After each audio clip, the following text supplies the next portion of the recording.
Hello everyone, today we're going to be talking about the #1 tool you can use to get more pre-orders for your book, as well as how you can handle paperback pre-orders yourself, and lastly, when you should consider not doing pre-orders. If you want to see weekly videos on writing, book marketing, and publishing, be sure to hit that subscribe button as well as the bell notification icon.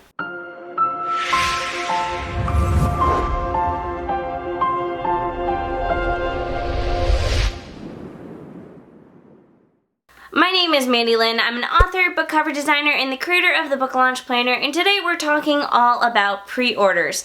And the #1 tool to get more pre-orders for your book is to do pre-order incentives. Now, incentives can be anything, but they're basically fun things that you will give to your readers in exchange for them pre-ordering your book. You'll see traditional publishers do this a lot, where if you pre-order a book, you'll get a signed book plate, maybe a bookmark, possibly some character art, anything that'll give you the extra reason to pre-order. Now, in the traditional publishing world, pre-orders are important because it tells the publishers how many books to print and so on.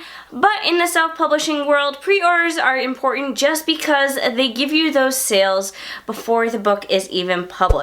For most authors, pre-orders are important because they can learn what marketing techniques work and don't work, but mostly it just creates a lot of fun buzz about the books and gives people reason to buy it before it's actually published. So when it comes to incentives, you have to ask yourself, what are you going to offer? Now, first and foremost, you want it to be cost effective because you can easily go overboard with pre-order incentives.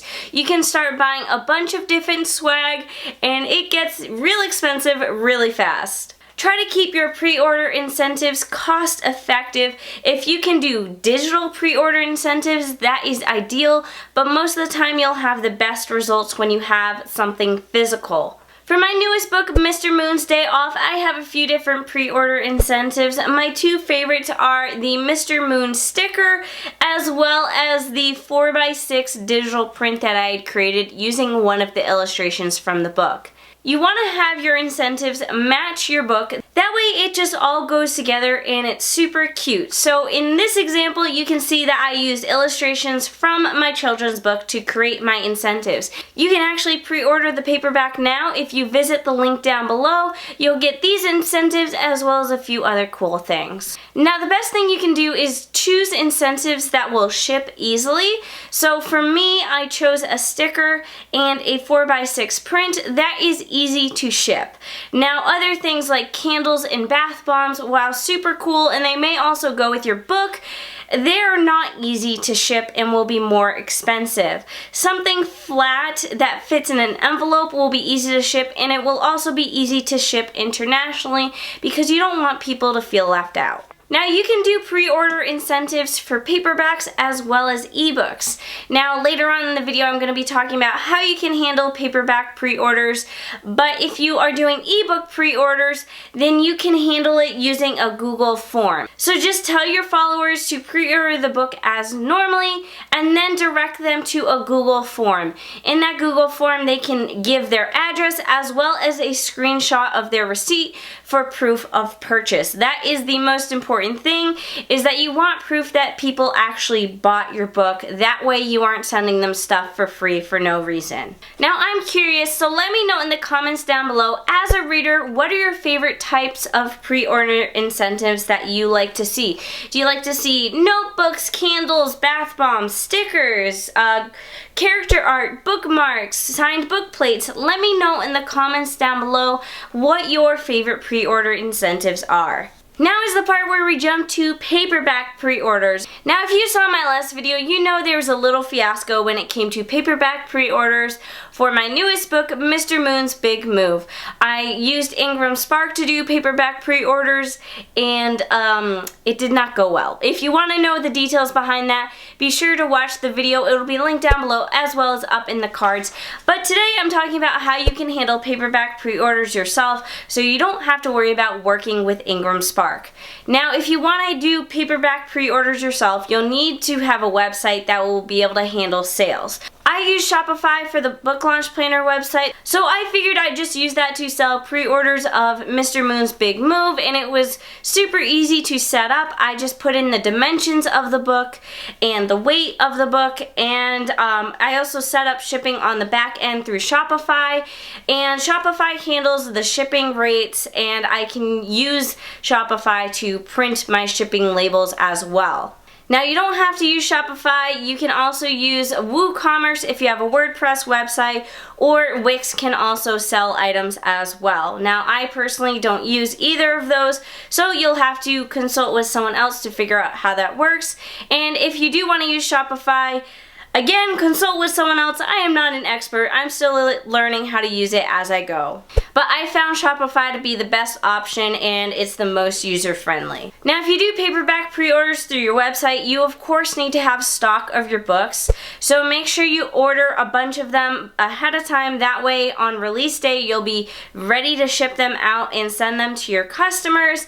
And since you are already shipping the book out, it'll be that much easier to add incentives. So for me, since I have my paperback book I'm shipping out, I'm just adding the sticker and the 4x6 graphic into the package, and it's not going to cost me any extra because they're so small and light. Now, also because it's a paperback pre-order, I can just go ahead and sign the paperback, and that's no extra cost to me, but it's something extra special for the people who order. And because it's a children's book about my cat, I may have had a custom stamp made so Mr. Moon can sign it as well, though I will admit I did not double check the sizing on the paw.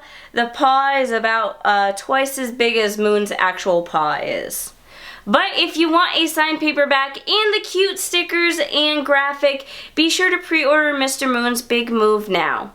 With all that said, when should you not be doing pre-orders? Because pre-orders aren't for everyone, and since you're not a publisher, you don't need the pre-orders. You just need them because it's nice to have sales before the book is published, and people get that much more excited when it comes to pre-orders if you have incentives. The biggest reason you shouldn't do pre-orders is if you're trying to rank high in Amazon's algorithm for sales just to get promoted more, or maybe you want to get #1 in your category. So for that reason, you may not want to do pre-orders, whether that be ebook or paperback. It'll be much easier to get #1 in your category if you don't do pre-orders, because all the pre-orders don't count towards anything.